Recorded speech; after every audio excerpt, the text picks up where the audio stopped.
Halo sahabatku. Selamat datang kembali di rumah kita, channel Cerita Momo. Apa kabar kalian hari ini? Semoga hati kalian selalu kuat dan bahagia, ya. Sahabatku, pernahkah kalian merasa sudah memberikan seluruh hidup dan pengorbanan kalian untuk keluarga, tapi balasannya justru penghinaan dan air mata? Bayangkan rasanya didorong oleh suami sendiri hingga jatuh tersungkur. Sementara ibu mertua yang selama ini kalian hormati, justru tertawa puas dan berkata kalau kalian pantas diperlakukan seperti itu. Sakit sekali rasanya. Itulah yang dialami oleh Nada. Di balik diamnya, ia menyimpan pengorbanan luar biasa yang tidak diketahui suaminya, Ali, dan mertuanya, Bu Arti. Namun, kesabaran manusia ada batasnya. Saat air mata Nada menetes terakhir kalinya, saat itulah penyesalan terbesar dalam hidup Ali dan ibunya dimulai. Sebuah amplop coklat yang ditinggalkan, Nada akan mengubah tawa sombong mereka menjadi tangis histeris yang terlambat. Sebelum kita masuk ke kisah yang penuh pelajaran hidup dan menguras air mata ini, Momo minta dukungan kalian dulu ya. Yuk, tekan tombol like-nya sekarang juga sebagai tanda cinta kalian untuk para istri yang sabar. Dan jangan lupa subscribe serta nyalakan loncengnya agar tidak ketinggalan kisah seru lainnya. Dan mari kita absen dulu di kolom komentar. Tuliskan nama kalian, asal kota, dan ketik kata, hadir. Momo ingin tahu nih, sahabat Momo paling jauh dari kota mana saja yang siap menemani perjalanan kisah Nada kali ini. Sudah siap? Siapkan hati, tarik napas panjang, dan mari kita masuk ke ceritanya. Jam dinding di ruang tengah baru menunjukkan pukul 4 pagi, namun aroma bawang goreng dan nasi uduk sudah memenuhi dapur kecil itu. Nada, dengan daster yang warnanya mulai memudar, tampak cekatan memotong sayuran. Keringat sebesar biji jagung mulai menetes di pelipisnya. Ia bukan hanya menyiapkan sarapan, tapi juga mengemas puluhan paket pesanan online shop yang semalam ia kerjakan hingga larut. Lelah? Tentu saja. Tapi rasa lelah itu seolah tak ada artinya dibandingkan keinginannya untuk menjadi istri yang berbakti. Suara langkah kaki berat terdengar mendekat. Itu Ali, suaminya.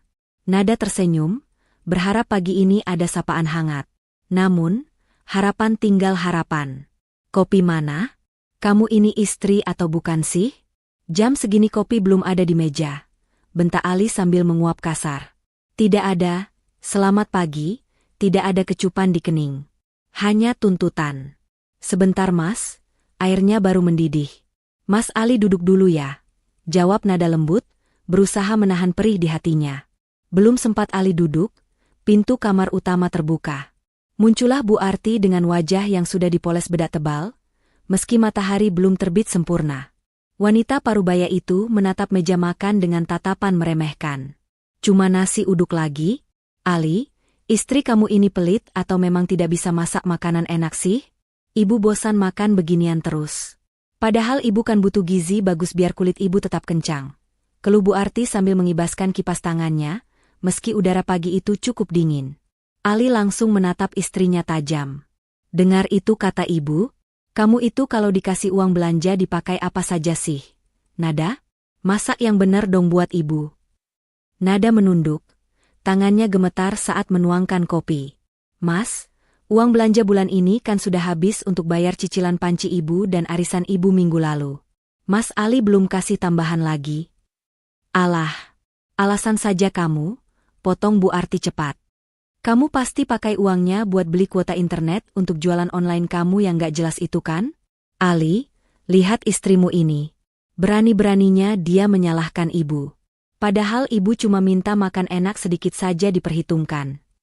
Ali, yang selalu merasa ibunya adalah ratu yang tak pernah salah, langsung naik pitam.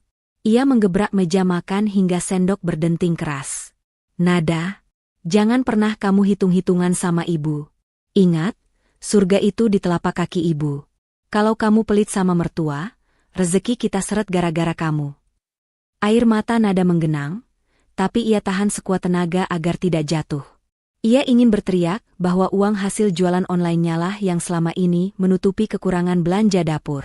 Ia ingin berteriak bahwa gaji Ali sering habis dipakai Bu Arti untuk gaya hidup sosialita palsunya. Tapi Nada diam. Ia tahu, membela diri hanya akan memperpanjang pertengkaran. Tiba-tiba, Ponsel Nada yang tergeletak di dekat kompor bergetar panjang. Di layar tertera nomor tak dikenal. Wajah Nada pucat seketika.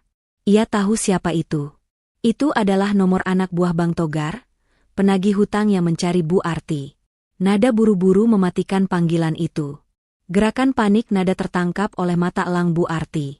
Nah, lihat itu, Li. Pagi-pagi begini sudah ada yang telepon dan dimatikan.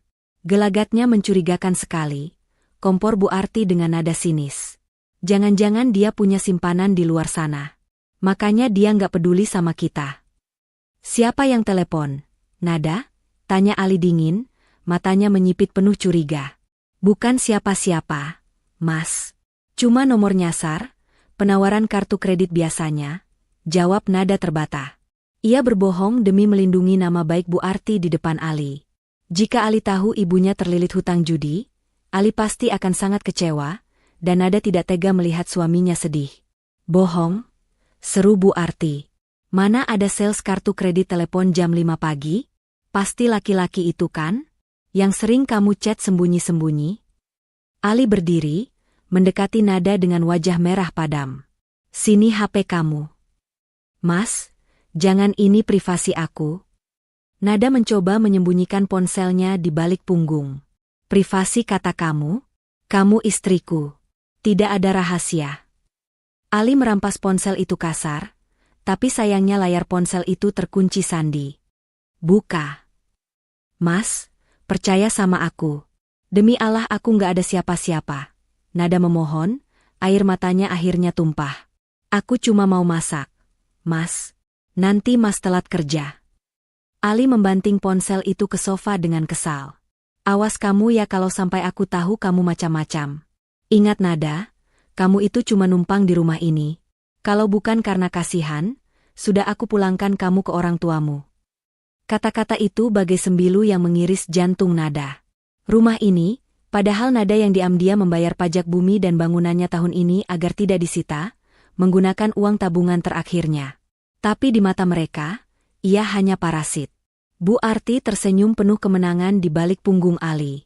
Ia berhasil mengalihkan isu uang belanja dan membuat Ali membenci istrinya lagi. Sudah Li, berangkat saja. Nanti ibu sarapan di luar saja sama teman-teman sosialita ibu.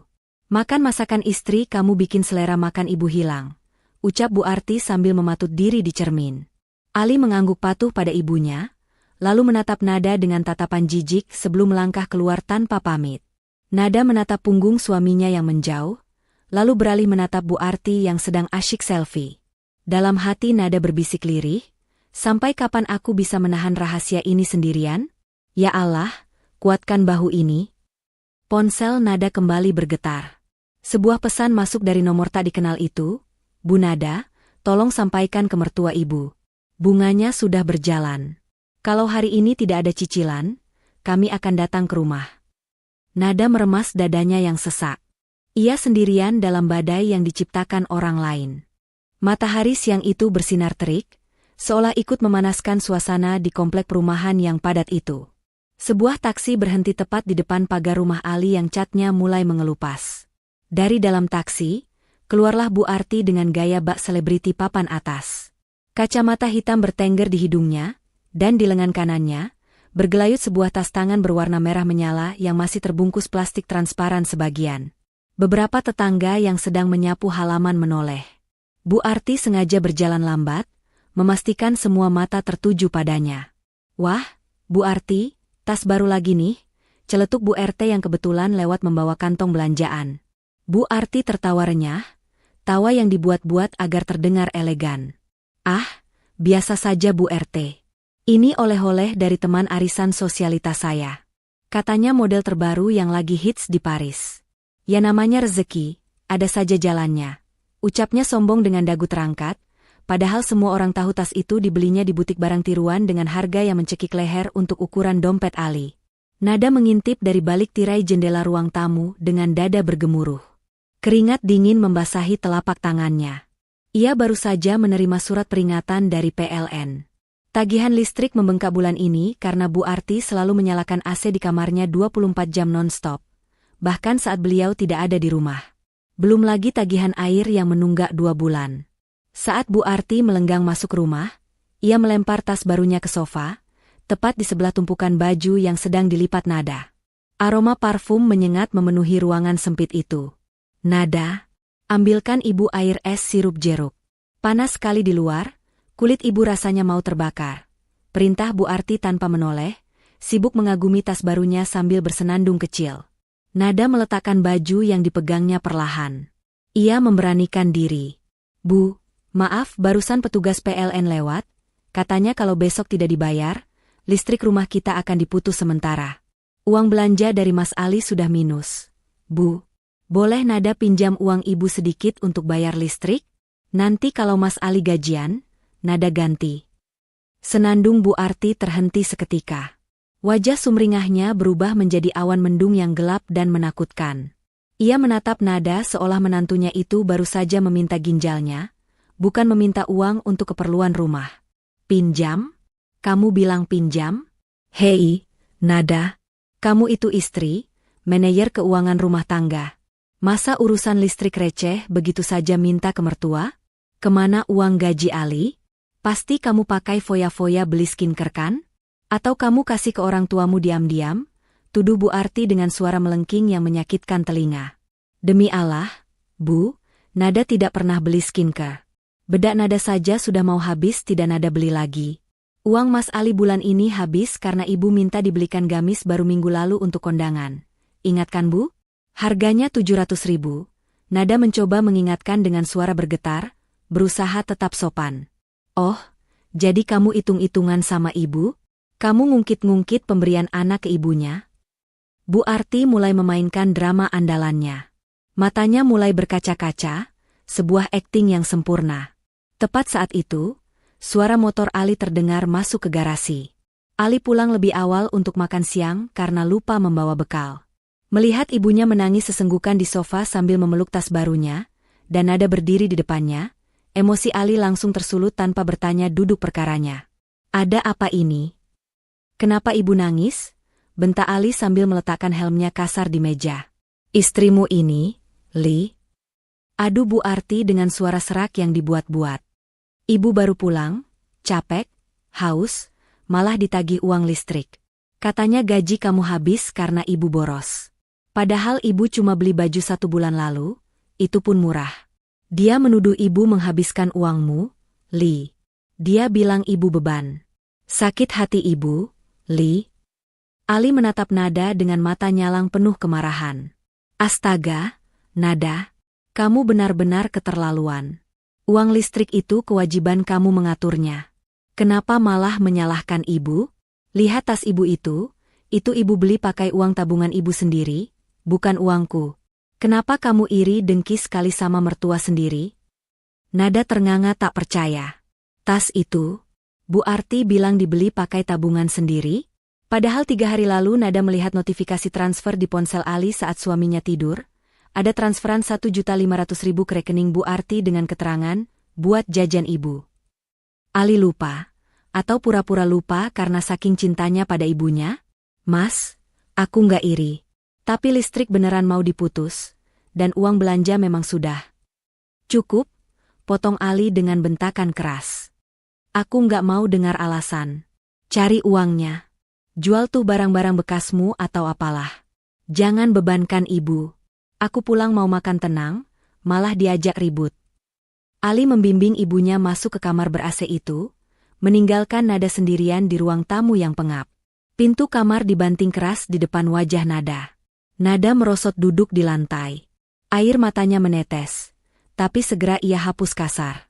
Ia teringat pesan ancaman dari anak buah Bang Togar tadi pagi. Bukan hanya listrik yang harus dibayar hari ini. Hutang judi online Bu Arti sudah jatuh tempo. Jika tidak dibayar sore ini, penagih hutang akan datang ke rumah dan Ali akan tahu segalanya. Jika Ali tahu ibunya berjudi, rumah tangga ini akan hancur, dan Bu Arti pasti akan memutarbalikkan fakta lagi, mungkin menuduh Nada yang menjerumuskannya. Nada menarik napas panjang, menekan rasa sakit di dadanya. Ia berjalan gontai menuju kamarnya, membuka laci terbawah lemari pakaiannya yang tersembunyi di balik tumpukan kain perca. Di sana, terselip sebuah buku tabungan tua berwarna biru. Itu adalah tabungan warisan dari almarhumah ibunya. Uang, keramat, yang seharusnya ia gunakan untuk melanjutkan kuliah spesialis kedokteran yang tertunda, mimpi terbesarnya yang ia kubur demi menjadi istri Ali. Maafkan Nada, Bu, bisik Nada pada foto almarhumah ibunya di dompet. Nada harus pakai uang ini lagi. Nada nggak mau Mas Ali malu kalau penagih hutang datang teriak-teriak di depan rumah. Biar Nada yang tanggung ini semua. Dengan langkah berat, Nada mengambil buku tabungan itu. Ia beralasan pada Ali lewat pesan singkat hendak ke warung sebentar. Padahal, kakinya melangkah jauh menuju bank di ujung jalan raya, di bawah terik matahari yang menyengat. Di depan teller bank, tangan Nada gemetar saat mengisi formulir penarikan. Jumlah yang ia tulis tidak sedikit. 5 juta rupiah. Uang itu akan ia gunakan untuk menutup mulut para penagih hutang Bu Arti bulan ini, dan sisanya untuk membayar listrik agar suaminya tidak marah lagi. Hatinya perih, seolah ia sedang mengiris dagingnya sendiri untuk memberi makan orang yang justru ingin memangsanya. Sementara itu di rumah, di dalam kamar yang sejuk, Bu Arti yang sudah berhenti menangis kini sedang tersenyum lebar. Ia sedang asyik membuka aplikasi judi di ponselnya, memasang taruhan baru, sama sekali tidak memikirkan bahwa di luar sana, menantunya sedang mengorbankan masa depan demi menutupi aib yang ia buat sendiri. Langit sore mulai berubah menjadi jingga kemerahan saat Nada melangkah keluar dari kantor agen pembayaran. Di tangannya, secari kertas bukti transfer diremas kuat-kuat. 5 juta rupiah telah melayang dalam sekejap. 200.000 untuk token listrik, dan sisanya ludes ditransfer ke rekening atas nama Togar Wijaya, si rentenir yang meneror ponselnya sejak pagi. Helaan napas panjang keluar dari bibir Nada yang pucat. Setidaknya, untuk bulan ini, rahasia busuk Bu Arti masih aman tertutup rapat. Ali tidak perlu tahu bahwa ibunya adalah pecandu judi slot yang mengerikan. Nada tidak langsung pulang. Ia berjalan kaki menuju sebuah kafe eksklusif di pusat kota, tempat yang sangat kontras dengan penampilannya yang sederhana. Sandal teplek yang solnya mulai tipis dan tas kain yang warnanya memudar membuat satpam di pintu depan sempat menatapnya curiga. Namun, tatapan itu berubah hormat seketika saat seorang pelayan berpakaian rapi tergopoh-gopoh menyambut Nada. "Mari, Bu Nada.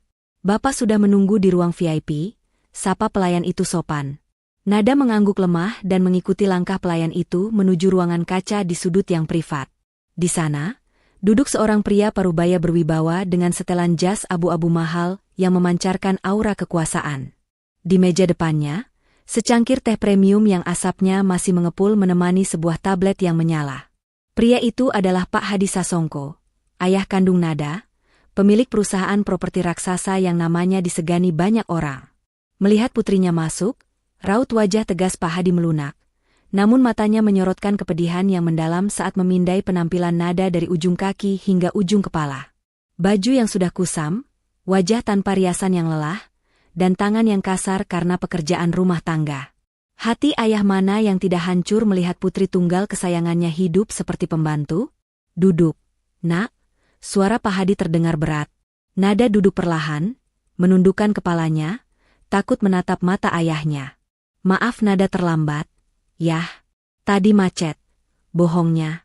Pak Hadi meletakkan cangkir tehnya dengan sedikit hentakan. "Macet? Atau karena kau harus mampir ke bank dulu untuk menguras sisa tabungan ibumu demi menutup hutang wanita tua itu lagi?" Nada tersentak, mengangkat wajahnya kaget. "Ayah tahu?" "Nada, ayah ini Hadi Sasongko. Tidak ada transaksi besar yang melibatkan namamu yang tidak ayah ketahui." Pak Hadi mencondongkan tubuhnya, menatap putrinya tajam. 5 juta, Nada. Kau tarik 5 juta hari ini. Padahal bulan lalu kau sudah jual gelang emas pemberian almarhumah ibumu. Sampai kapan kau mau begini? Sampai kau jual diri?" "Ayah, jangan bicara begitu," potong Nada, matanya berkaca-kaca. "Lalu ayah harus bicara apa?" Nada terdiam saat Pak Hadi membentak pelan namun penuh penekanan. "Kau putriku. Pewaris tunggal Sasongko Group. Kau lulusan terbaik sarjana kedokteran. Ayah sekolahkan kau tinggi-tinggi bukan untuk jadi sapi perah mertua yang tidak tahu diri dan suami yang buta seperti Ali." Pak Hadi menggeser tabletnya ke hadapan Nada. Di layar itu terpampang foto-foto candid. Foto Bu Arti sedang keluar masuk tempat hiburan malam, foto Ali yang sedang makan enak di restoran bersama teman-temannya sementara Nada makan mie instan di rumah, dan foto bukti transfer Nada ke rentenir. Lihat ini, Nada. Lihat siapa yang kau bela mati-matian. Mereka parasit. Ayah sudah cukup diam selama 2 tahun ini, karena menghormati keputusanmu menikah dengan Ali. Tapi melihatmu semakin kurus dan menderita seperti ini, kesabaran ayah sudah habis. Hari ini juga, ayah akan seret Ali dan ibunya ke penjara atas kasus penipuan dan pemerasan. Ayah punya cukup bukti. Jangan ya. Nada refleks memegang tangan ayahnya erat-erat. Air matanya tumpah membasahi taplak meja yang mewah. Nada mohon, jangan lakukan itu. Ali suami Nada, yah. Ali orang baik, dia cuma terlalu patuh sama ibunya. Dia nggak tahu kelakuan ibunya di belakang. Kalau ayah penjarakan ibunya, Ali akan hancur. Nada mencintai Ali, yah. Pak Hadi menatap putrinya dengan tatapan tak percaya. Cinta? Kau sebut ini cinta? Ini pembodohan, Nada. Cinta itu saling memuliakan, bukan satu pihak menginjak yang lain. Beri Nada waktu, yah. Sedikit lagi, Nada memelas, suaranya parau menahan tangis. Nada yakin Ali bisa berubah. Nada sedang berusaha menyadarkan Ali pelan-pelan tanpa harus menyakiti hatinya. Kalau Nada langsung bongkar aib ibunya sekarang, Ali pasti shock berat dan rumah tangga kami bisa bubar. Nada nggak mau jadi janda, yah. Tolong beri Nada satu kesempatan terakhir. Pak Hadi memalingkan wajahnya ke jendela, menatap hiruk-pikuk kota dengan rahang mengeras. Ia benci melihat air mata putrinya, tapi ia lebih benci melihat putrinya diperlakukan seperti sampah. Keheningan menyelimuti ruangan itu selama beberapa menit. Akhirnya, Pak Hadi menghela napas panjang, seolah melepas beban berat. Ia menoleh kembali pada Nada. Satu kali, ucap Pak Hadi dingin, ayah beri kau satu kesempatan terakhir. Tapi dengar baik-baik, Nada. Jika sekali lagi tangan mereka menyentuhmu, atau jika sekali lagi kau datang ke ayah dengan mata bengkak karena menangis, ayah tidak akan bertanya padamu lagi. Ayah akan langsung bertindak dengan cara ayah sendiri. Ayah akan hancurkan hidup mereka sampai mereka menyesal pernah dilahirkan. Mengerti? Nada mengangguk cepat, mengusap air matanya. Terima kasih. Yah. Nada janji, Nada akan selesaikan ini baik-baik. Pak Hadi merogoh saku jasnya, mengeluarkan sebuah kartu debit berwarna hitam. Pakai ini. Jangan jual barang peninggalan ibumu lagi. Hati ayah sakit. Nada menggeleng pelan, menolak kartu itu. Nggak usah. Yah. Kalau Nada pakai uang ayah, Nada nggak akan pernah belajar mandiri. Nada masih bisa jualan online. Nada pamit ya. Yah. Ali pasti sudah mau pulang kerja. Tanpa menunggu jawaban, Nada mencium tangan ayahnya lalu bergegas pergi, meninggalkan Pak Hadi yang menatap punggung putrinya dengan tatapan nanar. Kau terlalu baik, nak, dan kebaikanmu itu yang akan membunuhmu pelan-pelan, gumam Pak Hadi lirih. Ia lalu mengambil ponselnya, menghubungi seseorang. Halo, Pak Pengacara. Siapkan berkas-berkas pengambil alihan aset yang dipinjamkan ke nama Nada. Saya punya firasat buruk.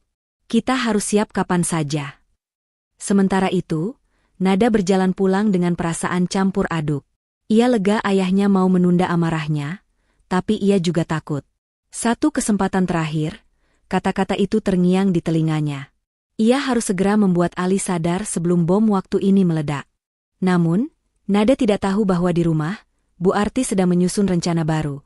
Sebuah rencana jahat untuk menyingkirkan Nada agar bisa menguasai harta Nada sepenuhnya, yang ia kira hanya sedikit itu. Awan gelap di atas rumah tangga Nada semakin pekat. 2 hari berlalu sejak pertemuan Nada dengan ayahnya. Suasana di rumah itu bukannya membaik, malah terasa semakin panas seperti sekam yang menyimpan api. Siang itu, Bu Arti mondar-mandir di ruang tengah dengan wajah pucat pasi. Ponsel di tangannya tak henti-hentinya bergetar. Bukan panggilan dari teman sosialitanya, melainkan teror dari nomor baru. Rupanya, uang 5 juta yang dibayarkan Nada tempo hari hanyalah bunga dari hutang lamanya, dan bodohnya, kemarin sore Bu Arti nekat berjudi lagi dengan harapan bisa menggandakan uang belanja, namun malah kalah telak 10 juta rupiah dalam waktu 1 jam. Sialan, kenapa bisa kalah terus sih? umpat Bu Arti pelan sambil menggigit kukunya yang berkutek merah. Sebuah pesan masuk dengan nada dering yang membuat jantungnya mau copot. Fotonya sedang berjalan di pasar terpampang di layar, dikirim oleh penagih hutang dengan keterangan, "Kami tahu ibu ada di rumah. Bayar 10 juta sore ini atau kami obrak-abrik rumah itu di depan tetangga." Keringat dingin mengucur deras di dahi Bu Arti. Ia tidak punya uang sepeser pun. Jika penagih hutang datang dan Ali tahu ia berjudi lagi, tamatlah riwayatnya. Ali mungkin penurut, tapi Ali sangat membenci perjudian karena trauma masa kecil ayahnya dulu. Otak licik Bu Arti berputar cepat. Ia harus mencari kambing hitam. Ia harus membuat keributan lain agar kedatangan penagih hutang nanti, jika benar terjadi, bisa ia manipulasi sebagai kesalahan orang lain. Dan target paling empuk, tentu saja Nada. Tepat pukul 5 sore, suara motor Ali terdengar memasuki halaman. Bu Arti buru-buru berlari ke dapur, mengambil bawang merah, dan mengoleskannya sedikit ke bawah matanya. Dalam sekejap, matanya memerah dan berair. Ia duduk di sofa ruang tamu, menekuk lutut, dan mulai terisak pelan. Saat Ali membuka pintu dengan wajah lelah sepulang kerja, pemandangan pertama yang ia lihat adalah ibunya yang sedang menangis terseduh-seduh. Rasa lelah Ali seketika berubah menjadi kepanikan. "Ibu? Astaga, ibu kenapa?" Ali melempar tas kerjanya dan berlutut di depan ibunya. "Siapa yang bikin ibu nangis? Bilang sama Ali." Bu Arti menggeleng lemah, berpura-pura menahan diri. "Nggak apa-apa, Li. Ibu cuma sedih nasib ibu begini amat di tua bangka." "Maksud ibu apa? Ada yang nyakitin ibu?" desak Ali, nada suaranya mulai meninggi. "Istrimu, Li." Ucap Bu Arti lirih, namun cukup jelas untuk membakar telinga Ali. "Tadi siang ibu mau minta uang sedikit buat beli obat pusing. Kepala ibu sakit sekali. Tapi Nada malah bentak ibu. Dia bilang uang gaji kamu sudah habis. Dia bilang ibu ini beban, parasit yang bisanya cuma minta uang." Rahang Ali mengeras, tangannya mengepal kuat. "Nada bilang begitu?" "Lebih parah lagi, Li," tambah Bu Arti, kini air mata buayanya mengalir makin deras. "Waktu dia lagi mandi, ibu lihat ada struk transfer jatuh dari tasnya. Ibu penasaran, ibu pungut. Ternyata dia baru saja transfer uang 3 juta rupiah ke rekening bapaknya di kampung. Bayangkan, Li. Dia bilang ke kamu uang habis buat bayar listrik dan belanja, padahal dia kirim uang hasil keringat kamu buat bapaknya yang miskin itu. Pantas saja kita nggak pernah punya tabungan." Darah Ali mendidih sampai ke ubun-ubun. Cerita karangan Bu Arti masuk akal baginya. Selama ini ia merasa gajinya lumayan, tapi selalu cepat habis. Ternyata, pikirnya, selama ini ia memberi makan keluarga Nada, sementara ibunya sendiri harus mengemis untuk beli obat. Ali tidak tahu fakta sebenarnya bahwa Pak Hadi Sasongko, ayah Nada, adalah konglomerat yang bisa membeli perusahaan tempat Ali bekerja detik ini juga. Ali buta oleh hasutan ibunya. "Kurang ajar," desis Ali. "Aku kerja banting tulang sampai lembur, dia malah jadi maling di rumah sendiri." "Ibu takut, Li." Bu Arti memeluk lengan anaknya, menyembunyikan senyum liciknya. "Ibu takut kalau kamu tegur dia bakal ngadu yang enggak-enggak. Tadi saja dia ngancam, kalau ibu bilang ke kamu, dia bakal pergi dari rumah ini dan bawa semua barang-barangnya." "Biarin dia pergi. Istri durhaka kayak gitu nggak pantas dipertahanin," bentak Ali. Di saat emosi Ali sedang di puncak, pintu depan terbuka. Nada masuk dengan langkah gontai sambil membawa kantong kresek berisi sayuran murah yang ia beli di pasar kaget. Wajahnya lelah tapi ia tersenyum melihat suaminya sudah pulang. "Mas Ali sudah pulang? Tumben cepat," sapa Nada lembut. Namun, sambutan hangat itu dibalas dengan tatapan yang seolah ingin membunuh. Ali berdiri perlahan, matanya merah menyala menatap Nada. Bu Arti di belakang Ali, menatap Nada dengan tatapan mengejek seolah berkata, "Mampus kau." "Mas, kenapa liatin aku gitu?" tanya Nada bingung, merasakan atmosfer yang tidak enak. Tanpa aba-aba, Ali menyambar tas tangan Nada yang tersampir di bahunya, menariknya kasar hingga tali tas itu putus. "Mas, apa-apaan sih?" pekik Nada kaget. Ali menumpahkan semua isi tas Nada ke lantai. Dompet, recehan, bedak yang sudah retak, dan beberapa nota pengiriman barang berhamburan. Ali mengacak-acak barang-barang itu dengan kakinya seperti orang kesetanan. Mana buktinya? Mana struk transfernya? Teriak Ali menggema di seluruh ruangan. Nada gemetar ketakutan, mundur beberapa langkah hingga punggungnya menabrak tembok. Struk apa, Mas? Demi Allah aku nggak ngerti. Jangan bawa-bawa nama Tuhan, penipu, bentak Ali, telunjuknya menuding tepat di depan hidung Nada. Ibu bilang kamu transfer uang jutaan buat bapakmu kan? Kamu curi uangku buat kasih makan keluargamu kan? Jawab. Astagfirullah, Mas. Itu fitnah. Bapakku nggak butuh uang kita, Mas. Bapakku. Halah. Masih mau sombong bilang bapakmu nggak butuh uang? Potong Bu Arti cepat, takut Nada keceplosan soal kekayaan ayahnya. Kalau nggak butuh, kenapa kamu transfer diam-diam? Mengaku saja, Nada. Kamu mau bikin anak saya bangkrut kan? Nada menatap mertuanya dengan tatapan tak percaya. Teganya wanita itu memutarbalikkan fakta setelah Nada melunasi hutang-hutangnya. Bu, Nada baru saja bayar hutang ibu 2 hari yang lalu, kenapa ibu tega begini?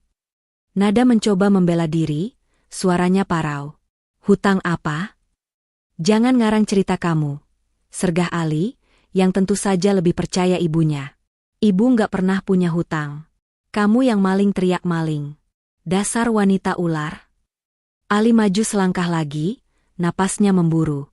Emosinya sudah tidak terkontrol. Nada terpojok, tidak ada jalan lari. Ia melihat kebencian yang begitu dalam di mata suaminya, kebencian yang ditanam oleh wanita yang selama ini Nada lindungi kehormatannya.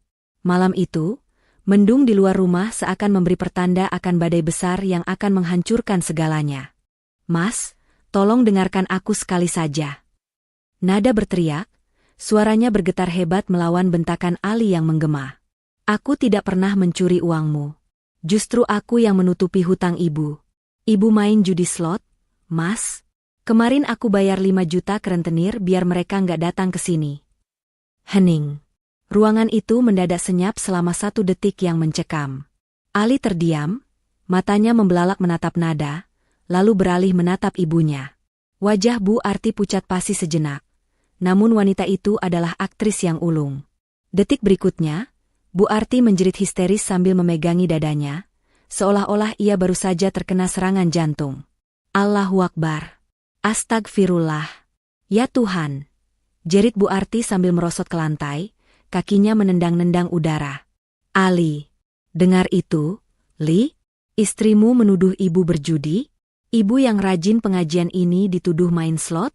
Ya Allah, cabut saja nyawa hamba sekarang. Hamba tidak kuat difitnah sekejam ini oleh menantu sendiri. Sakit, Li. Dada ibu sakit. Akting Bu Arti sukses besar. Keraguan di mata Ali lenyap seketika, digantikan oleh kemurkaan yang jauh lebih besar dari sebelumnya. Wajahnya merah padam, urat-urat lehernya menonjol keluar.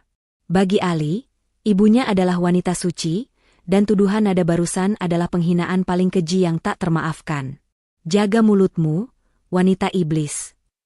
Ali maju menerjang Nada. Mas, demi Allah aku punya buktinya. Di HP ibu ada aplikasinya. Nada berusaha mundur, tapi punggungnya sudah mentok tembok. Diam. Ali mencengkeram bahu Nada dengan kuat, kuku-kukunya menancap di kulit Nada yang tertutup daster tipis. Kamu sudah maling uangku. Sekarang mau mematikan karakter ibuku? Kamu mau ibuku mati jantungan? Hah? Mas, sakit. Rintih Nada. Sakit? Lebih sakit mana sama hati ibuku?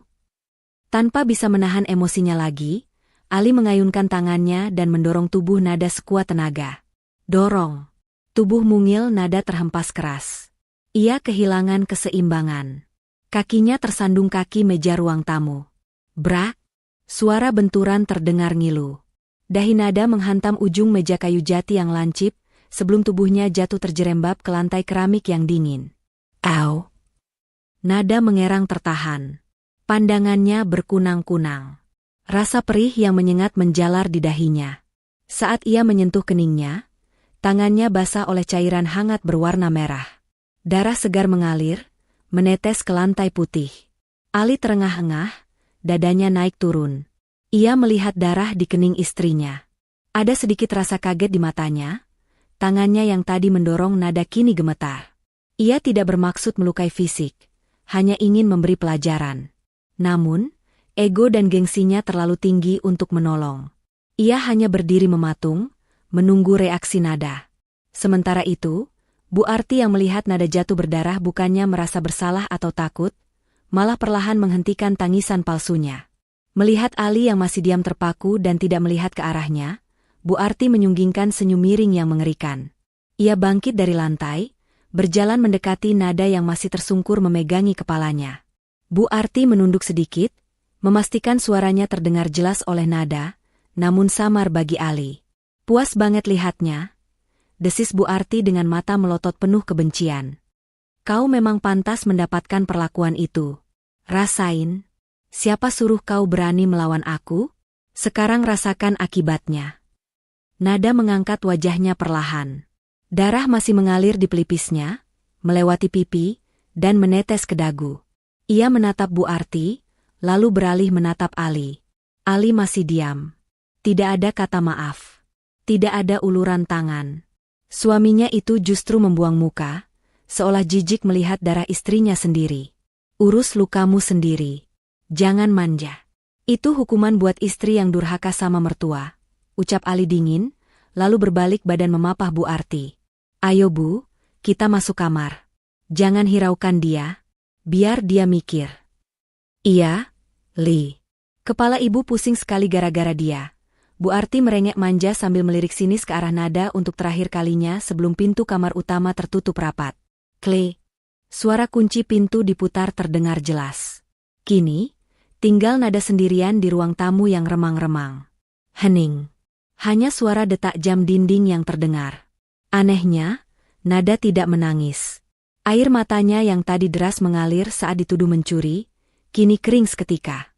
Rasa sakit di keningnya masih terasa berdenyut hebat, tapi rasa sakit di hatinya justru mati rasa. Kosong. Nada mencoba berdiri dengan berpegangan pada kaki meja yang tadi melukainya. Kakinya goyah, tapi ia paksakan tegak. Ia mengambil tisu di atas meja, menekan lukanya agar darah berhenti keluar. Ia menatap pintu kamar Ali dan Bu Arti dengan pandangan yang benar-benar berbeda dari sebelumnya. Tatapan cinta dan pengabdian itu sudah hilang. Tatapan sabar yang selama 2 tahun ini selalu ada, kini lenyap tak berbekas. Cukup, bisik nada lirih. Suaranya serak, tapi penuh ketegasan. Sudah cukup aku jadi orang bodoh. Malam itu, nada tidak pergi ke dapur untuk memasak makan malam. Ia tidak membereskan kekacauan di ruang tamu. Dengan langkah tertati namun pasti, ia masuk ke kamarnya sendiri. Kamar tamu yang ia tempati sejak sering bertengkar dengan Ali. Ia mengunci pintu kamarnya. Di dalam, ia tidak merebahkan diri untuk istirahat. Nada menarik koper kecil dari bawah tempat tidur. Matanya menatap lurus ke depan, dingin dan tanpa emosi. Malaikat di rumah itu telah mematahkan sayapnya sendiri, dan memutuskan untuk pergi selamanya. Malam itu, rumah kontrakan tipe 36 yang biasanya riuh oleh suara televisi atau omelan Bu Arti, kini senyap bagai kuburan. Jam dinding menunjukkan pukul 2 dini hari. Di luar, angin malam berhembus kencang, menggoyangkan dahan pohon mangga yang bergesekan dengan genteng, menciptakan suara decitan yang ngilu. Di kamar utama, Ali berbaring telentang menatap langit-langit kamar yang remang. Matanya sulit terpejam. Bayangan darah segar yang mengalir di pelipis nada tadi sore, terus berputar di kepalanya seperti kaset rusak. Hatinya gelisah. Ada sedikit rasa bersalah yang menyelinap di sudut nuraninya. Bagaimanapun, Nada adalah wanita yang ia nikahi 2 tahun lalu, wanita yang selalu mencium tangannya setiap pagi meski ia sering membentaknya. Ali menoleh ke samping. Bu Arti tidur mendengkur dengan pulasnya, mulutnya sedikit terbuka. Wajah ibunya tampak begitu damai, seolah tak ada beban dosa sedikitpun setelah membuat menantunya terluka.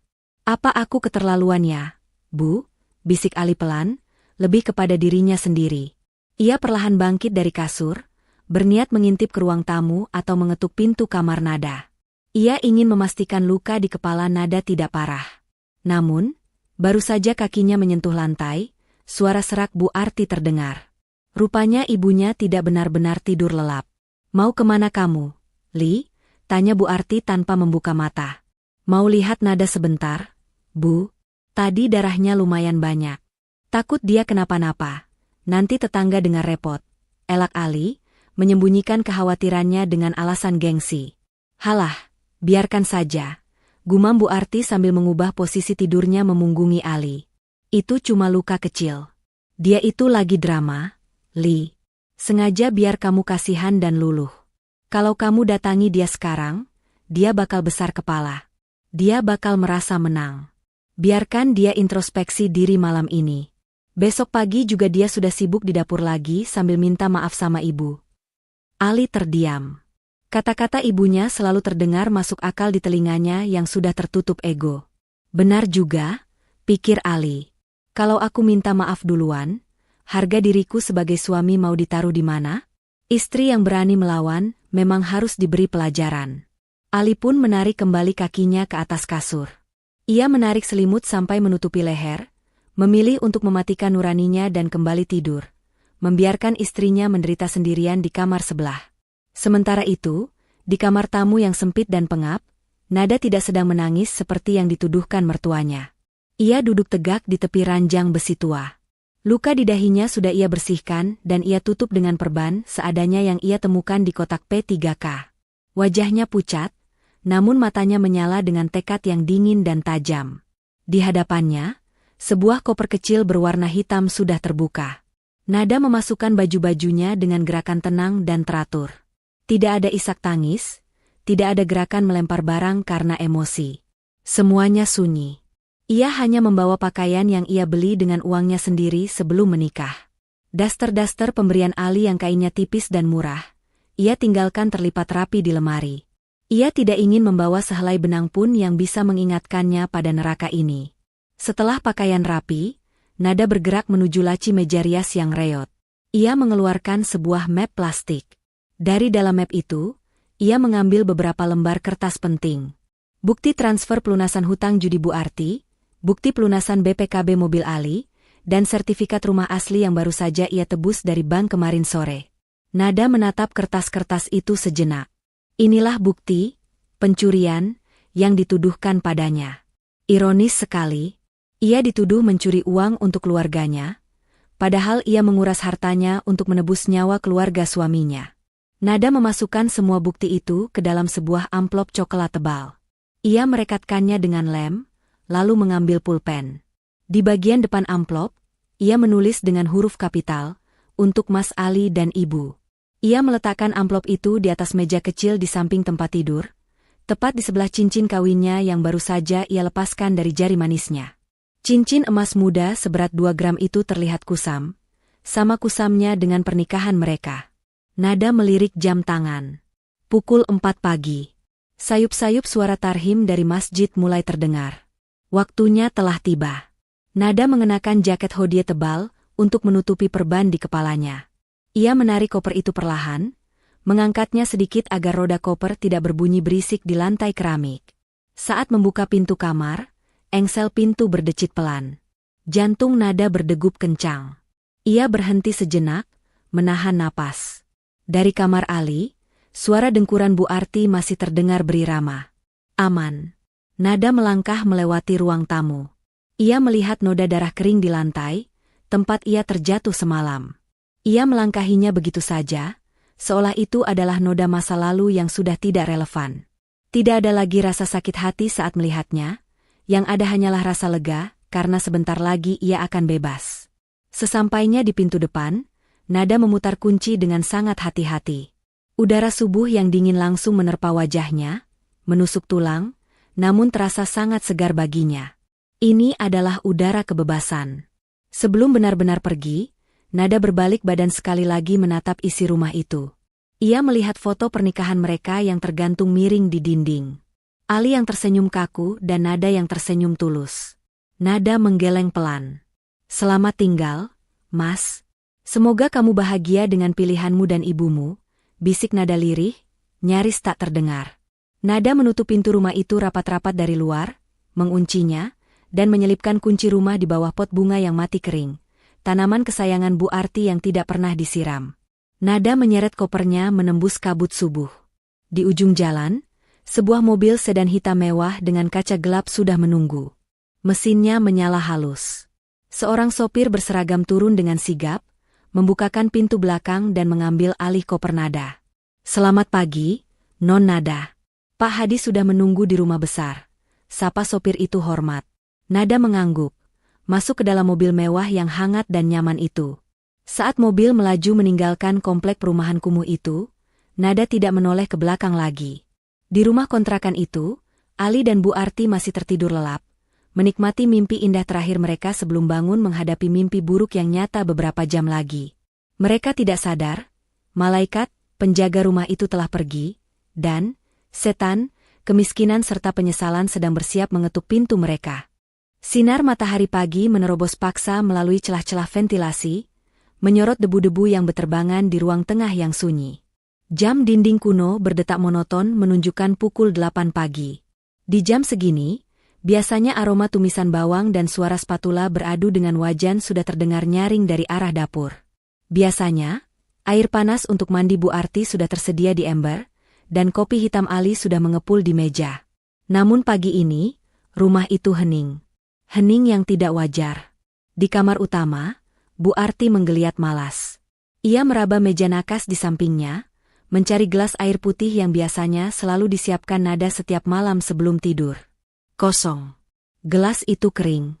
"Nada," teriak Bu Arti dengan suara serak khas bangun tidur. "Air minum ibu mana? Kamu mau bikin ibu mati kehausannya?" Tidak ada jawaban.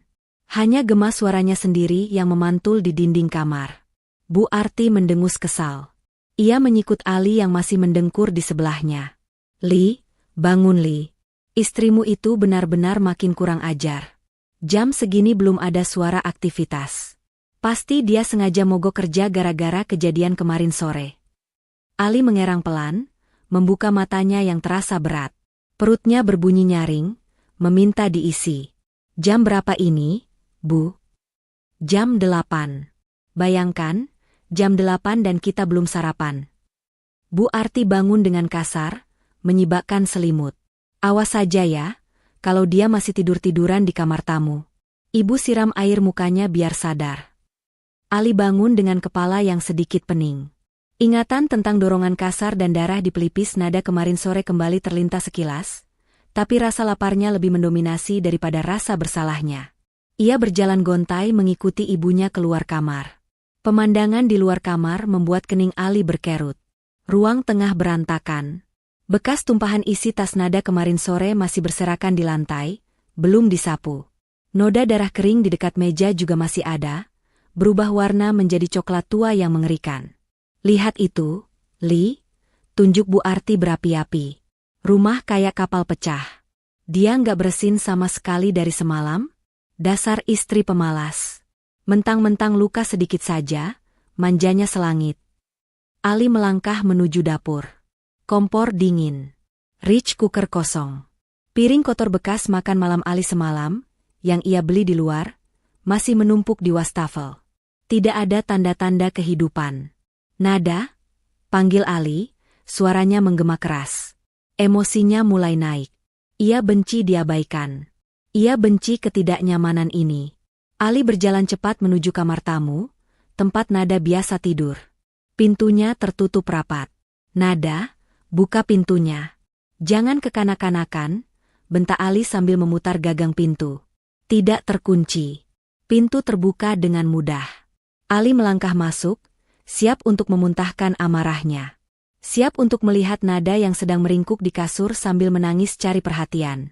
Namun, kata-kata makian yang sudah di ujung lidah Ali tertelan kembali ke tenggorokan. Kamar itu kosong. Kasur besi tua itu rapi. Spraynya kencang tanpa kerutan, seolah tidak ada yang menidurinya semalam. Bantal tersusun tegak. Selimut terlipat sempurna di ujung kasur. "Mana dia?" tanya Bu Arti yang muncul di belakang Ali, menjulurkan lehernya penasaran. "Ke pasar kali? Atau kabur ke rumah tetangga buat jelek-jelekin kita?" Ali tidak menjawab. Matanya terpaku pada lemari pakaian plastik di sudut kamar. Pintunya sedikit terbuka. Ali mendekat, lalu menyentakannya hingga terbuka lebar. Kosong. Hanya ada beberapa gantungan baju kawat yang berayun pelan, menimbulkan bunyi kling-kling yang menyayat hati. Baju-baju gamis lusuh nada, jilbab-jilbab instannya, semuanya lenyap. Bajunya nggak ada, Bu. Gumam Ali, suaranya mulai bergetar. Bukan karena sedih, tapi karena kaget. Dia bawa bajunya. Halah, paling cuma bawa satu tas ransel buat gertak sambal. Bu Arti tertawa meremehkan, masuk ke dalam kamar dan duduk di tepian kasur dengan santai. Trik murahan itu, Li. Dulu bapakmu juga sering begitu kalau berantem, minggat bawa baju, 2 hari lagi juga balik karena kehabisan duit. Si Nada itu punya duit apa? Paling lari ke rumah bapaknya yang miskin itu. Tapi Bu. Ali menoleh ke meja kecil di samping tempat tidur. Ada sesuatu yang janggal di sana. Di atas meja kayu yang permukaannya sudah tergores-gores itu, tergeletak sebuah benda kecil berkilauan tertimpa sinar matahari pagi. Itu adalah cincin emas polos. Cincin kawin mereka. Di sebelahnya, sebuah amplop coklat tebal tergeletak bisu. Di bagian depannya tertulis dengan spidol hitam tebal, untuk Mas Ali dan Ibu. Jantung Ali berdegup kencang. Tiba-tiba, rasa lapar di perutnya hilang, digantikan oleh rasa mual yang aneh. Firasat buruk mulai merayapi tengkuknya. Ali mengambil cincin itu dengan tangan gemetar. Cincin itu terasa dingin di kulitnya. Dia ninggalin cincin kawinnya. Bu, ucap Ali pelan, matanya menatap nanar benda bundar itu. Bu Arti mendengus, merebut cincin itu dari tangan Ali dan menggigitnya pelan untuk mengecek keasliannya. Ah, emas muda. Dijual juga nggak seberapa harganya. Dasar drama queen. Dia pikir dengan ninggalin cincin ini kita bakal nangis-nangis sujud minta dia balik? Mimpi. Bu, jangan begitu. Ali merasa ibunya kali ini keterlaluan, tapi ia tidak berani membantah lebih keras. Tatapan Ali beralih ke amplop coklat itu. Ini apa isinya? Ali meraih amplop itu. Terasa berat dan tebal. Paling surat cinta picisan. Atau tagihan hutang bapaknya yang mau dibebankan ke kita, celetuk Bu Arti sinis. Buka saja, Li. Kita lihat omong kosong apa yang dia tulis sebelum minggat. Tangan Ali bergerak perlahan membuka perekat amplop itu. Suara kertas yang disobek terdengar sangat nyaring di ruangan yang sunyi itu. Srek. Ali merogoh isinya. Ia menarik keluar tumpukan kertas itu. Kertas pertama yang ia lihat adalah sebuah sertifikat tanah berwarna hijau dengan lambang Garuda emas. Sertifikat rumah yang mereka tempati ini. Mata Ali membelalak. Napasnya tercekat. Ini sertifikat rumah kita, Bu, suara Ali tercekat. Kenapa bisa ada di dia? Bukannya ini masih di bank? Bukannya aku gadaikan buat modal usaha temanku yang gagal itu? Ali membalik lembar berikutnya. Sebuah kwitansi resmi dari bank dengan cap lunas berwarna merah menyala. Tertera di sana, pelunasan kredit agunan rumah atas nama Ali. Jumlah, 150 juta rupiah. Dibayar oleh Nada Sasongko. Ali mundur selangkah, kakinya lemas. Kertas-kertas itu nyaris lepas dari tangannya. Lunas? Bisik Ali tak percaya. Apa? Lunas? Bu Arti langsung melompat dari kasur, merebut kertas-kertas itu dengan kasar. Matanya yang rabun dekat menyipit membaca angka-angka itu. 150 juta? Si Nada bayar 150 juta? Duit dari mana dia? Li? Dia ngepet? Ali tidak menjawab. Ia kembali merogoh amplop itu, mengeluarkan lembar-lembar berikutnya. Ada bukti transfer pelunasan leasing mobil, dan yang paling bawah, sebuah bukti transfer ke rekening atas nama Togar Wijaya. Ali membacanya dengan suara bergetar hebat. Pelunasan hutang judi online Ibu Arti. 50 juta rupiah. Lunas. Dunia Ali serasa runtuh. Langit-langit kamar terasa berputar. Ia menatap ibunya dengan tatapan horor. Bu? Ali mengangkat kertas bukti judi itu ke wajah ibunya. Ini apa, Bu? Hutang judi? Ibu main judi? Wajah Bu Arti yang tadi merah karena marah, kini memucat seputih kapas. Bibirnya gemetar. Rahasianya, yang selama ini ia jaga rapat-rapat dan ia tutupi dengan memfitnah Nada, kini terpampang jelas di tangan anaknya sendiri. Di luar rumah, suara mobil berhenti. Bukan mobil biasa. Suara klakson yang berat dan berwibawa terdengar. Tin, tin. Ali dan Bu Arti saling bertatapan. Di tengah kebingungan dan syok yang belum reda, ketukan keras di pintu depan terdengar, seolah palu hakim yang siap menjatuhkan vonis. Permisi. Kami dari pihak Sasongko Group. Pagi tanpa nada itu, ternyata bukan sekadar pagi yang sepi. Itu adalah awal dari badai kehancuran yang sesungguhnya. Lutut Ali terasa goyah, seolah tulang-tulangnya melunak menjadi jeli. Di tangannya, kertas bukti pelunasan hutang judi itu bergetar hebat mengikuti irama tangannya yang gemetar. Di belakangnya, Bu Arti berdiri mematung dengan wajah seputih tembok, keringat dingin sebesar biji jagung bercucuran di pelipisnya. Rahasia busuk yang ia simpan rapat-rapat di bawah tumpukan fitnah terhadap Nada, kini telanjang di depan mata anak kesayangannya. Ketukan di pintu terdengar lagi, kali ini lebih keras dan tidak sabar. Buka. Kami tahu kalian di dalam. Ali menelan ludah yang terasa pahit. Ia menatap ibunya dengan tatapan yang sulit diartikan, campuran antara jijik, kecewa, dan bingung. Ibu jelaskan ini nanti, desis Ali tajam, lalu memaksakan kakinya melangkah menuju pintu depan. Dengan tangan gemetar, Ali memutar kunci. Pintu terbuka. Di hadapannya, berdiri 3 orang pria berbadan tegap dengan wajah garang. Yang paling depan, seorang pria berkulit gelap dengan tato melingkar di leher, tersenyum lebar memamerkan gigi emasnya. Itu Bang Togar. Ali refleks mundur selangkah, nyalinya menciut. Maaf saya belum ada uang. Namun, alih-alih mengamuk atau merusak barang seperti yang biasa diceritakan orang, Bang Togar justru tertawa terbahak-bahak. Tawanya menggelegar memenuhi teras rumah yang sempit. Santai, bos. Santai. Bang Togar menepuk bahu Ali cukup keras hingga Ali terhuyung. Siapa yang mau nagih? Gue kesini cuma mau kasih hormat sama bini lu. Mana Bu Nada? Ali mengerjap bingung. Nada? Iya, Bu Nada. Istri lu yang berhati malaikat itu. Seru Bang Togar, nadanya berubah serius. Ia melirik ke dalam rumah, matanya menangkap sosok Bu Arti yang mengintip ketakutan dari balik tirai ruang tengah. Ada nenek lampir. Wow, Bu. Keluar lu. Jangan ngumpet. Bu Arti gemetar, kakinya lemas hingga ia terduduk di lantai. Dengar ya, Bang Ali, ucap Bang Togar lantang, sengaja agar Bu Arti mendengar. Gue sudah belasan tahun jadi rentenir. Tapi baru kali ini gue ketemu perempuan setangguh istri lu. Dia datang ke markas gue sendirian, bawa duit cash 50 juta. Dia lunasi semua hutang judi emak lu yang bejibun itu. Dia sujud di kaki gue minta jaminan keamanan biar emak lu nggak diganggu lagi.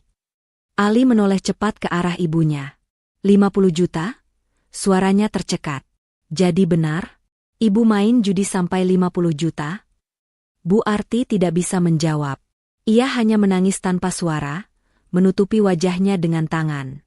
Bukan cuma itu, lanjut Bang Togar, wajahnya menunjukkan rasa jijik saat menatap Bu Arti. Bini lu bilang, jangan kasih tahu suaminya kalau ibunya main judi. Dia mau jaga nama baik lu, Bang. Dia nggak mau lu kecewa sama emak lu sendiri. Gila nggak tuh? Lu punya istri sebijak itu, tapi denger-denger malah sering lu sakitin ya. Ali terdiam kaku. Hatinya bagai dihantam palu godam. Ia teringat bagaimana ia membentak Nada, menuduh Nada mencuri uang, bahkan mendorongnya hingga berdarah. Padahal saat itu, Nada baru saja menyelamatkan harga diri Ali dan ibunya dari kehancuran. Belum sempat Ali mencerna rasa bersalah yang mulai mencekik lehernya, sebuah mobil sedan hitam mengkilap berhenti tepat di belakang motor-motor anak buah Bang Togar. Seorang pria parubaya berjas rapi turun dari mobil itu, diikuti 2 orang berbadan tegap berpakaian safari. Pria berjas itu melangkah tenang namun penuh intimidasi mendekati Ali. Selamat pagi. Apakah benar ini kediaman saudara Ali? Tanyanya formal. Saya Ali, jawab Ali lirih. Bapak siapa? Saya Wijaya, kuasa hukum dari Bapak Hadi Sasongko, pimpinan Sasongko Group, jawab pria itu sambil membetulkan letak kacamatanya. Nama itu membuat kening Ali berkerut. Sasongko Group? Itu adalah nama perusahaan induk tempat Ali bekerja sebagai staf administrasi. Kenapa pengacara pemilik perusahaan datang ke rumah kontrakan kumuh ini? Ada urusan apa ya? Pak, apa saya dipecat? Tanya Ali panik. Urusan pemecatan itu nanti urusan HRD, jawab Pak Wijaya dingin. Saya kesini diutus langsung oleh Pak Hadi untuk mengambil aset perusahaan yang selama ini dipinjamkan kepada putri beliau. Putri beliau? Aset? Ali semakin bingung. Otaknya yang sudah kusut semakin buntu. Bapak salah alamat mungkin. Di sini cuma ada saya, istri saya Nada, dan ibu saya. Tidak ada putri Pak Hadi Sasongko. Pak Wijaya menatap Ali dengan pandangan merendahkan, seolah Ali adalah makhluk paling bodoh di muka bumi. Ia mengeluarkan sebuah map dari tas kerjanya. Saudara Ali, apakah Anda benar-benar tidak tahu siapa wanita yang Anda nikahi dan Anda jadikan pembantu selama 2 tahun ini? Jantung Ali berdegup kencang tak beraturan. Firasat buruk itu datang lagi, kali ini lebih kuat. Nada? Bisik Ali. Benar, potong Pak Wijaya tegas. Nada Sasongko. Putri tunggal dan pewaris satu-satunya dari Bapak Hadi Sasongko. Istri yang Anda sia-siakan itu adalah anak dari pemilik perusahaan tempat Anda mencari nafkah. Dunia Ali seketika berputar. Lututnya benar-benar menyerah. Ia jatuh terduduk di lantai teras yang kotor. Nada, anak Pak Hadi? Anak bos besarnya? Orang terkaya di kota ini? Tidak mungkin. Gumam Ali, matanya kosong. Nada itu yatim piatu, dia bilang orang tuanya petani di kampung. Itu karena Nona Nada ingin dicintai apa adanya, bukan karena hartanya? Bentak Pak Wijaya, hilangnya kesabaran melihat kebodohan di depan matanya. Tapi apa balasan Anda? Anda dan ibu Anda memperlakukannya seperti sampah. Pak Hadi sudah memantau semuanya. Kesabarannya habis saat tahu putrinya pulang pagi ini dengan luka sobek di kepala akibat didorong suaminya sendiri. Di dalam rumah, tangis Bu Arti pecah. Meraung-raung. Bukan karena menyesal, tapi karena ketakutan setengah mati membayangkan ia telah menghina anak konglomerat yang bisa melenyapkannya dalam sekejap. Sekarang, mana kunci mobil Honda Civic itu? Tagih Pak Wijaya sambil menunjuk mobil yang terparkir di garasi sempit Ali. Mobil yang selama ini Ali banggakan sebagai hasil jerih payahnya, padahal Nada yang diam-diam membayar cicilannya menggunakan uang ayahnya. Itu mobil saya. Ali mencoba mempertahankan sisa-sisa egonya, meski suaranya terdengar menyedihkan. Mobil Anda? Anda menunggak cicilan 6 bulan, Saudara Ali. Nona Nada yang melunasinya kemarin. Dan sesuai perintah Nona Nada, mobil itu ditarik karena dia tidak sudi barang yang dia lunasi dipakai untuk mengantar jemput wanita penjudi seperti ibu Anda. Pak Wijaya memberi isyarat pada 2 pengawal di belakangnya. Salah satu pengawal masuk begitu saja ke dalam rumah, mengambil kunci mobil yang tergantung di dinding, mengabaikan jeritan Bu Arti. Mulai detik ini, semua fasilitas dicabut, ucap Pak Wijaya sambil berbalik badan. Sebelum masuk ke mobil, ia menoleh sekali lagi pada Ali yang masih terduduk lemas di lantai seperti onggokan sampah. Oh iya, satu lagi. Siapkan pengacara terbaikmu, Ali. Pak Hadi tidak akan membiarkan laki-laki yang sudah melukai putri kesayangannya lolos begitu saja. Tuntutan perceraian dan tuntutan pidana atas kekerasan dalam rumah tangga akan sampai di meja Anda besok pagi. Mobil mewah itu melaju pergi, diikuti rombongan Bang Togar yang menggeleng-gelengkan kepala prihatin melihat kebodohan Ali. Tinggallah Ali sendirian di teras. Matahari pagi bersinar terik, tapi Ali merasa kedinginan hingga ke tulang sumsum. Ia menatap garasi yang kini kosong melompong. Hatinya lebih kosong lagi. Nada? Panggil Ali lirih, air matanya menetes membasahi pipi. Ia baru sadar, ia telah membuang berlian permata demi menggenggam batu kerikil yang penuh lumpur. Dan kini, berlian itu telah pergi, membawa serta cahaya hidupnya, meninggalkan Ali dalam kegelapan yang ia ciptakan sendiri. Dari dalam rumah, suara Bu Arti terdengar memanggil-manggil namanya dengan panik. Ali? Ali? Gimana ini, Li? Kita bakal dipenjara, Li? Lakukan sesuatu, Li? Ali menutup telinganya rapat-rapat. Untuk pertama kalinya dalam hidupnya, suara ibunya terdengar seperti suara sirene kehancuran yang memekakkan telinga. Suasana di dalam rumah kontrakan itu kini terasa jauh lebih mencekam daripada kuburan. Ali masih duduk bersimpu di teras, menatap jejak ban mobil mewah yang membawa pergi harga dirinya. Di belakangnya, Bu Arti mondar-mandir seperti setrikaan panas, wajahnya yang luntur oleh air mata dan keringat membuatnya terlihat menyedihkan. "Li, kamu jangan diam saja dong," jerit Bu Arti, mengguncang bahu anaknya kasar. "Kejar mereka, Li, kejar Nada. Kita harus minta maaf sekarang juga. Kalau Pak Hadi benar-benar menuntut kita, Ibu bisa mati di penjara. Li, Ibu nggak mau tua di sel." Ali menepis tangan ibunya pelan. Tenaganya hilang. "Kejar pakai apa, Bu? Mobil sudah ditarik. Motor Ali rusak. Kita mau lari mengejar mobil mewah itu. Pakai ojek. Pakai taksi. Apa saja." Bu Arti histeris, mengacak-acak rambutnya yang sudah kusut. "Kamu harus ngomong sama Nada. Rayu dia, Li. Dulu dia cinta mati sama kamu. Bilang kalau Ibu hilaf. Bilang kalau kita akan berubah. Pokoknya seret dia pulang ke sini." "Berubah?" Ali tertawa getir, tawa yang terdengar sumbang. Ia mendongak menatap ibunya dengan tatapan nanar. "Ibu baru mau berubah karena tahu dia kaya raya? Kemarin waktu dia jualan online buat bayar hutang judi ibu malah hina dia. Ibu malah fitnah dia maling. Ya itu kan karena ibu nggak tahu."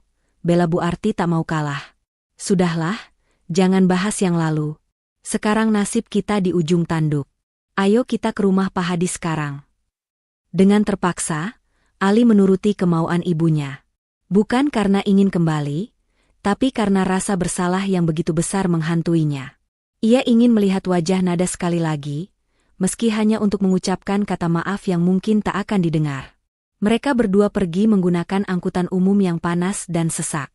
Sepanjang perjalanan, Bu Arti terus menggerutu kepanasan dan menutupi wajahnya dengan selendang, takut dikenali orang sebagai mertua durhaka yang baru saja dilabrak rentenir. Ali hanya diam, menatap kosong ke jalanan macet. Ponsel di saku Ali bergetar. Sebuah email masuk. Notifikasi dari HRD perusahaan. Jantung Ali mencelos saat membacanya. Surat pemberhentian kerja tidak hormat. Alasannya singkat dan padat. Pelanggaran etika berat dan tindak pidana penggelapan aset keluarga pemilik perusahaan. Ali lemas. Ponselnya nyaris terjatuh. Karirnya tamat. Sumber nafkahnya putus. Dan ini baru permulaan dari badai yang dijanjikan Pak Wijaya tadi pagi. 1 jam kemudian, mereka tiba di depan gerbang tinggi menjulang berwarna hitam dengan ornamen emas. Kediaman keluarga Sasongko. Rumah bak istana itu tampak megah dan angkuh, seolah menertawakan Ali dan Bu Arti yang berdiri di depan gerbang dengan pakaian lusuh dan keringat bercucuran. Pak Satpam. Buka. Saya suaminya Nada. Saya menantunya Pak Hadi," teriak Ali sambil mengguncang pagar besi itu. Seorang satpam berbadan tegap keluar dari pos penjagaan. Ia menatap Ali dan Bu Arti dengan tatapan dingin. "Maaf, Mas. Tuan Besar sudah berpesan, tidak menerima tamu bernama Ali dan Bu Arti. Silakan pergi sebelum saya panggil polisi." Satpam kurang ajar. Bu Arti maju, menunjuk-nunjuk wajah satpam itu dari balik pagar. "Saya ini besan majikanmu. Berani-beraninya kamu usir saya. Panggil Nada keluar. Bilang ibu mertuanya datang mau jemput." Satpam itu hanya tersenyum sinis. "Bu Nada? Non Nada sedang sibuk. Beliau tidak punya waktu meladeni drama murahan." "Tolong, Pak." Ali memelas, suaranya serak. "Izinkan saya ketemu Nada sebentar saja. 5 menit. Saya cuma mau minta maaf." Belum sempat satpam menjawab, gerbang otomatis perlahan terbuka. Sebuah mobil Alphard putih mengkilap bergerak keluar dari halaman luas itu. Kaca jendela baris kedua perlahan turun. Jantung Ali berhenti berdetak. Di dalam mobil itu, duduk Nada. Tapi itu bukan Nada yang biasa ia lihat. Tidak ada lagi daster kusam atau jilbab instan yang warnanya pudar. Nada mengenakan pakaian desainer yang elegan, wajahnya dirias tipis namun memancarkan kecantikan yang luar biasa.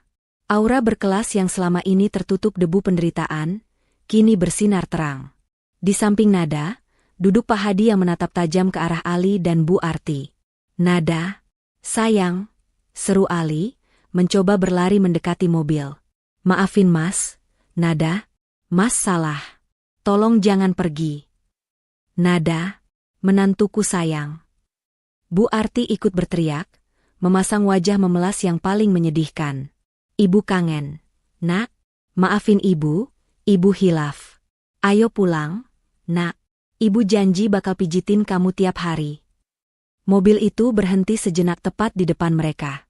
Ali berpikir Nada akan turun dan memeluknya. Harapan itu melambung tinggi. Namun, Nada hanya menoleh pelan. Ia menatap Ali tepat di manik mata. Tatapan itu bukan tatapan benci, bukan juga tatapan marah. Itu adalah tatapan asing. Tatapan seseorang yang melihat orang yang tidak dikenal. Dingin, datar, dan yang paling menyakitkan, tanpa rasa. Nada tidak mengucapkan sepatah kata pun. Ia hanya menaikkan kembali kaca jendela mobilnya perlahan. ZZZT. Kaca tertutup rapat. Menutup akses Ali ke dunia Nada selamanya. Jalan, Pak, perintah Pak Hadi pada sopir. Mobil mewah itu melaju meninggalkan Ali yang terpaku dan Bu Arti yang menangis histeris sambil menggedor-gedor badan mobil yang berlalu. Nada? Jangan tinggalkan kami, jerit Bu Arti, suaranya pecah di udara panas siang itu. Ia mengejar mobil itu beberapa meter lalu tersandung kakinya sendiri, dan jatuh tersungkur di aspal panas.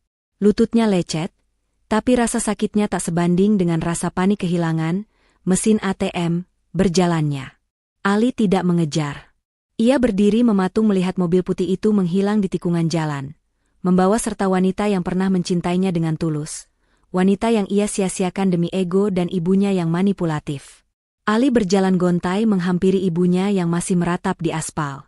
Sudah, Bu, bangun, ucap Ali datar. Kejar mereka, Li, cari taksi. Kita buntuti. Bu Arti menarik celana Ali. Cukup, Bu, bentak Ali tiba-tiba. Suaranya menggelegar, membuat Bu Arti terdiam kaget. Ini pertama kalinya seumur hidup Ali membentak ibunya sekasar itu.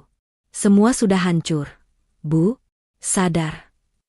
Ali menunjuk ke arah jalanan kosong itu dengan tangan gemetar. Aku dipecat. Mobil ditarik. Hutang ibu menumpuk. Istriku pergi. Dan ini semua gara-gara kita. Gara-gara ibu yang gila hormat dan judi, dan gara-gara aku yang bodoh nurut sama ibu. Kakakmu nyalahin ibu? Bu Arti tergagap. Iya, aku nyalahin ibu. Ali menjambak rambutnya sendiri frustrasi. Kalau saja ibu nggak fitnah Nada, kalau saja ibu bisa terima Nada apa adanya, kita nggak akan jadi gelandangan kayak gini. Sekarang lihat, Bu, kita nggak punya apa-apa lagi. Nol besar. Ali berbalik badan, meninggalkan ibunya yang masih terduduk di aspal. Ia berjalan tanpa tujuan. Air mata penyesalan mengalir deras membasahi pipinya yang kotor oleh debu jalanan. Di kejauhan, langit mendung mulai menggantung, seolah ikut berduka atas kebodohan seorang suami yang terlambat menyadari bahwa ia telah membuang berlian ke dalam lumpur, dan kini lumpur itu menenggelamkannya perlahan. Babak kehancuran mereka baru saja dimulai, sementara babak baru kehidupan Nada sedang lepas landas menuju angkasa. 3 bulan berlalu sejak hari kehancuran itu. Roda kehidupan berputar dengan sangat cepat dan kejam bagi mereka yang tidak pandai bersyukur. Di sebuah petak kontrakan sempit di pinggiran kota yang kumuh, aroma obat-obatan bercampur bau lembab menyeruak ke udara. Tidak ada lagi AC dingin, tidak ada lagi kasur empuk, apalagi tas-tas branded tiruan. Yang ada hanya kasur busa tipis yang digelar di lantai semen. Di atas kasur itu, Bu Arti terbaring lemah. Tubuh yang dulu gemuk dan segar karena perawatan mahal, kini kurus kering. Mulutnya miring ke kiri, dampak dari serangan stroke ringan yang menghantamnya tepat seminggu setelah mereka diusir dari kontrakan lama dan Ali digugat cerai oleh pengacara keluarga Sasongko. Matanya yang dulu selalu memandang sinis, kini hanya bisa menatap langit-langit kamar yang bocor dengan pandangan kosong dan berair. Pintu kontrakan terbuka. Ali masuk dengan pakaian kotor penuh debu semen. Ia baru saja pulang dari lokasi proyek bangunan. Tangan halusnya yang dulu hanya memegang pulpen dan mouse komputer, kini kasar dan kapalan karena mengaduk pasir dan mengangkut batu bata. Makan, Bu, Ucap Ali datar sambil meletakkan bungkusan nasi uduk polos tanpa lauk di samping ibunya. Bu Arti berusaha bicara, tapi suaranya hanya keluar seperti erangan tidak jelas. Ali. Jangan banyak bicara dulu, Bu. Nanti tensi ibu naik lagi. Obat ibu sudah habis, Ali belum ada uang buat beli lagi. Mandor baru bayar minggu depan, potong Ali sambil menyuapi ibunya dengan sendok plastik. Ada rasa perih yang menyayat hati Ali setiap melihat kondisi ibunya. Dulu, ia menuruti semua kemauan ibunya karena ingin berbakti. Tapi bakti yang salah tempat itu justru menjerumuskan mereka berdua ke dalam jurang kemiskinan ini. Andai dulu Ali bisa tegas. Andai dulu Ali membela Nada. Uhuk. Bu Arti tersedak. Nasi berhamburan dari mulutnya. Ali menghela napas panjang, membersihkan mulut ibunya dengan tisu toilet yang kasar. Tiba-tiba, pandangan Ali tertuju pada televisi tabung kecil milik tetangga sebelah yang suaranya terdengar jelas karena tembok kontrakan mereka yang tipis. Bahkan Ali bisa mengintip sedikit lewat jendela yang terbuka. Siaran berita siang sedang berlangsung. Pemirsa, hari ini Putri Tunggal Konglomerat Hadi Sasongko, Dr. Nada Sasongko, resmi berangkat ke London untuk melanjutkan pendidikan spesialis bedah saraf sekaligus mengembangkan cabang bisnis medis Sasongko Group di Eropa. Sendok di tangan Ali terjatuh. Ali bergegas lari keluar kontrakan, mendekat ke jendela tetangga untuk melihat layar televisi itu lebih jelas. Jantungnya berdegup kencang seolah mau meledak. Di layar kaca itu, terlihat Nada. Cantik. Sangat cantik. Ia mengenakan mantel musim dingin berwarna krem yang elegan, rambutnya tertata rapi, dan wajahnya bersinar cerah. Tidak ada lagi bekas luka di dahinya. Tidak ada lagi mata panda karena kurang tidur mengurus pesanan online. Nada berdiri di samping Pak Hadi, tersenyum ramah pada wartawan. Seorang wartawan menyodorkan mikrofon. Bu Nada, apa motivasi terbesar Anda mengambil langkah besar ini setelah sekian lama vakum dari dunia kedokteran? Nada tersenyum. Senyum yang dulu selalu menyambut Ali saat pulang kerja, namun kini terasa sangat jauh. Motivasi saya adalah masa lalu, jawab Nada tenang di televisi. Saya pernah berada di titik di mana saya melupakan impian saya demi orang lain. Saya pernah berpikir bahwa pengorbanan diam-diam akan dihargai. Ternyata saya salah. Wanita harus berdaya, harus punya harga diri. Saya pergi bukan untuk lari, tapi untuk menjemput kembali mahkota saya yang sempat jatuh. Wartawan bertanya lagi, ada pesan untuk seseorang di masa lalu. Nada terdiam sejenak. Tatapannya menembus kamera, seolah menatap langsung ke manik mata Ali yang sedang berdiri gemetar di pinggir selokan kumuh. Tidak ada pesan, ucap Nada tegas, namun matanya berkaca-kaca. Hanya rasa terima kasih. Terima kasih sudah melepaskan saya, sehingga saya sadar bahwa saya berharga. Semoga mereka hidup tenang dengan pilihan yang mereka buat. Nada melambaikan tangan, lalu berbalik badan berjalan memasuki gerbang keberangkatan internasional, meninggalkan kerumunan wartawan. Ali merosot jatuh di tanah becek depan kontrakan tetangga. Bahunya terguncang hebat. Tangisnya pecah, meraung tanpa suara. Rasa sesal itu datang menghantam bagai ombak besar yang menenggelamkannya. Kata-kata Nada barusan adalah tamparan terakhir yang paling menyakitkan. Nada tidak membencinya, tidak memakinya. Nada hanya tidak mempedulikannya lagi. Ali sudah menjadi masa lalu yang tidak penting, hanya sekadar batu loncatan bagi Nada untuk bangkit lebih tinggi. Dari dalam kontrakan, terdengar suara erangan Bu Arti yang memanggil-manggil anaknya. Ali. Ali menghapus air matanya kasar dengan lengan baju yang kotor. Ia menatap langit yang cerah, membayangkan pesawat yang membawa Nada terbang tinggi menjauh darinya. Selamat jalan, Nada.